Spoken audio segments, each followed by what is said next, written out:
Israel has invaded Syria in a blatant act of illegal aggression. Why isn't this fact being plastered all over the Western media? Why isn't this fact being condemned by Western politicians? Well, the answer for that speaks for itself. Israel, of course, is treated as being above the law, as having total impunity, as being able to behave exactly as it so wishes, invading, occupying, annexing, colonizing. It's not just invading Syria, it is pummeling Syria with bombs in an attempt to destroy the potential military capacity of any new Syrian state, clearly treating any new post-Assad government as inevitably hostile to Israeli interests as it is seen by Israel, or they are seen by Israel.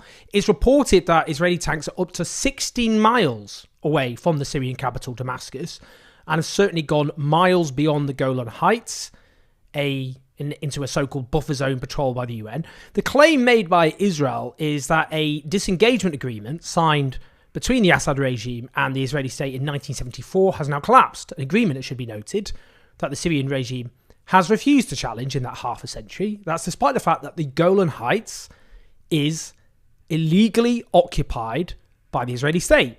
It is Syrian land. It belongs to Syria, and indeed the Syrian people, and which any new Syrian government should demand is returned to Syria. What Israel is doing is invading Syria for the transparent reason of annexing yet more land. This is their habit. They claim, the Israeli state, they need a buffer zone. Then that buffer zone becomes permanently occupied, land they settle. Then they demand yet another further buffer zone to protect what they already stole. And then guess what happens then to that buffer zone?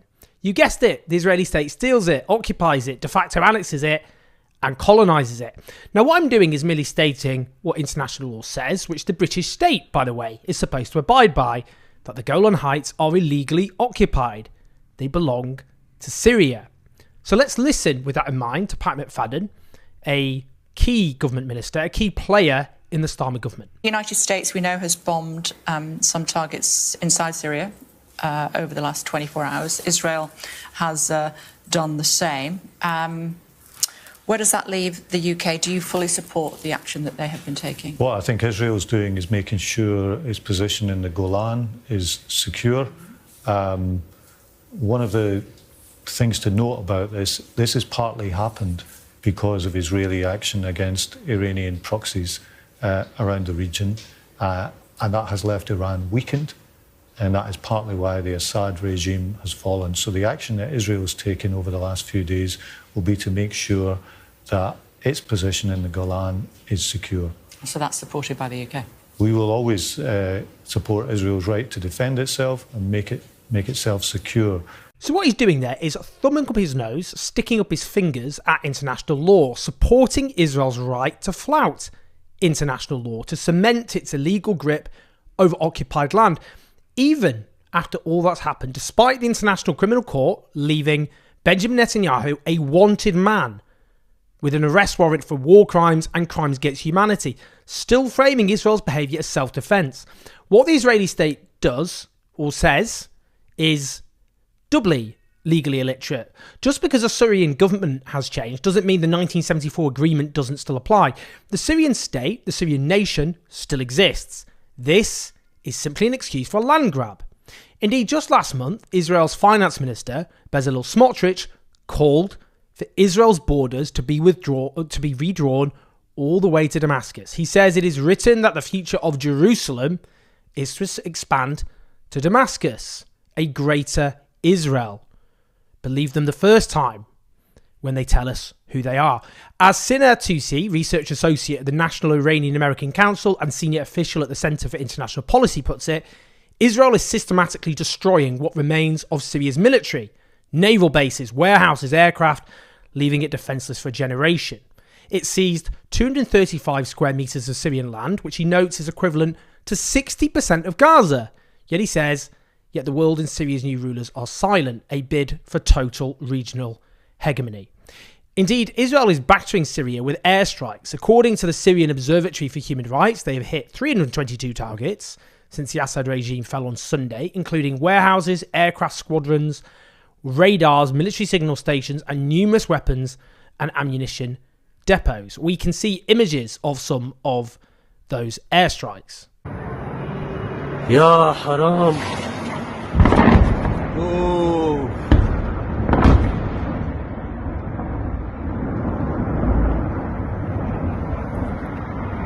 يا حرام شو هاد؟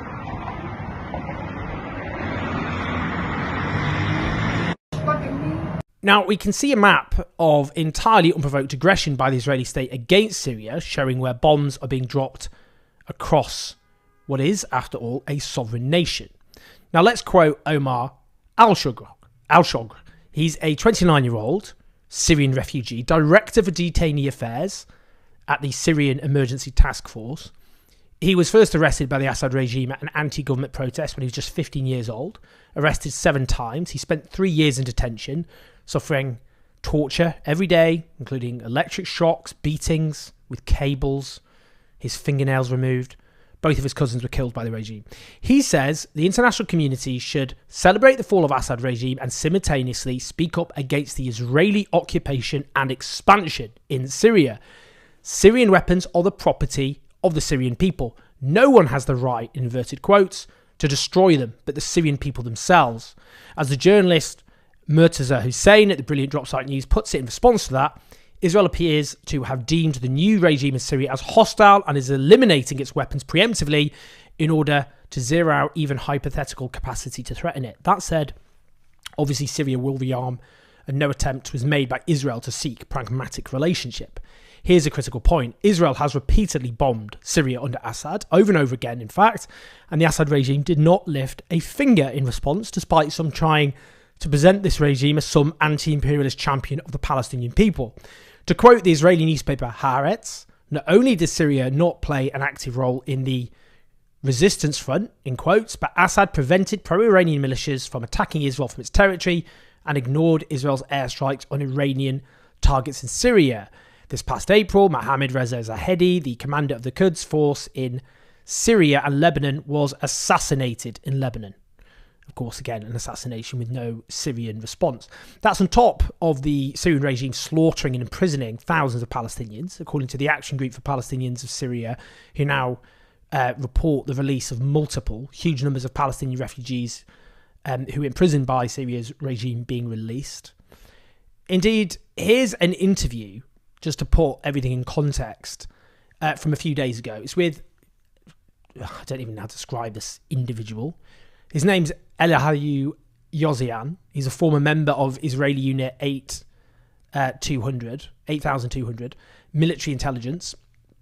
Earlier in the year, military intelligence. Earlier in the year, he did an interview on Israeli television in which he declared Gaza is the enemy. He was making the point that it wasn't Hamas the enemy. He said Gaza is the enemy. He declared Israel needed to level the ground there, kill the largest number possible, because he said, and I'm quoting here, the woman there is an enemy, the baby there is an enemy, and the first grader is an enemy, and the Hamas militant is an enemy, and the pregnant woman is an enemy, going on to say that we see a boy carrying chocolate in his band, yet the same boy will learn how to use a Kalashnikov in the first grade. He is a terrorist, although he is a boy.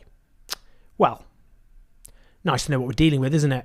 Here's what he just said a few days ago about Syria. سوريا به هنهجت اسد زمیگراش اینترسیم شل اسرائیل ترکیا روسیا و ایران شکل خود مشخل کیوون شلو אז מה זה אומר לגבינו? איך זה יכול להשפיע עלינו? איפה אנחנו באמצע? אחד, אני אישי בעד קיומו של אסד כי הוא אויב חלש ואויב חלש משרת האינטרסים שלי אף אחד לא מבטיח לאחרי נפילת אסד מי יגיע יכול להיות אויב יותר סורר מהמשטר האיראני מי יכול להבטיח לי עכשיו אני יודע יש לי אסד חלש שכל שני וחמישי אני יכול לתקוף את סוריה בתיאום מול רוסיה וללא שום איום אז אחד, אליהו יוסיאן במצב הנוכחי בעד קיומו של אסד. Well, this was just before the fall of Assad, and it's clearly what the consensus view was for the Israeli state. To keep Assad in power in his weakened state, because he's a weak enemy, he says, and a weak enemy serves my interest. No one can guarantee who will come after Assad's fall. It could be an enemy more defiant than the Iranian regime. So he says, now I know I have a weak Assad whom I can attack in Syria every so often in coordination with Russia and without any threat. Now, the Turkish foreign minister has released a statement condemning Israel's invasion, but Turkey keeps invading Syria as well, and is invading right now Syria. The Turkish regime is the enemy of the Kurdish people. It's waged a violent war to suppress their legitimate right to national self-determination. It's waging war at the moment against the Kurdish area of Syria, notably Kobani, where the Kurds drove back the advance of ISIS a few years ago. It's, of course, Turkey, the Turkish state, nurtured Islamist militants who cannot be trusted with Syria's future, welcoming the downfall of a brutal dictatorship, which is clearly despised by its people, who it waged a merciless war against, levelling entire towns and cities in the process, does not mean wanting Syria handed to these militants. The Syrian people have the right to national self-determination and freedom, not to be a battleground for foreign powers. Yes, that includes Russia and Iran, and it includes Israel, Turkey, and the United States and its allies. The Assad regime was no friend of the Palestinian people. The polling of the Palestinian people by Palestinian organisations consistently found that Palestinians hate Assad more than almost any other foreign leader. But Israel is seeking to neutralise the potential threat of a new Syrian government and to initiate yet another land grab, to steal land, to colonise it, as is Israel's want, all facilitated again, by our Western media and our Western politicians. We have to hold them to account. Please like and subscribe. Leave your thoughts and your comments. You can help us take on the pro-genocide media at patreon.com/ownjones84. Sorry I've been off. I was ill. I had to go to hospital, which wasn't something I was used to. Couldn't eat for about a week. And had to be on a drip. But despite looking a little off, apologies for that, I'm doing much better. So I am going to do my best to keep reporting on this nightmare. We're gonna soon, you're about to see, we're gonna renovate the channel, and as the beginning stage of expanding operations, it's already happening with Substack. You can subscribe there at owenjones.info. So press like, subscribe, share the video, listen to the podcast. I'll speak to you soon.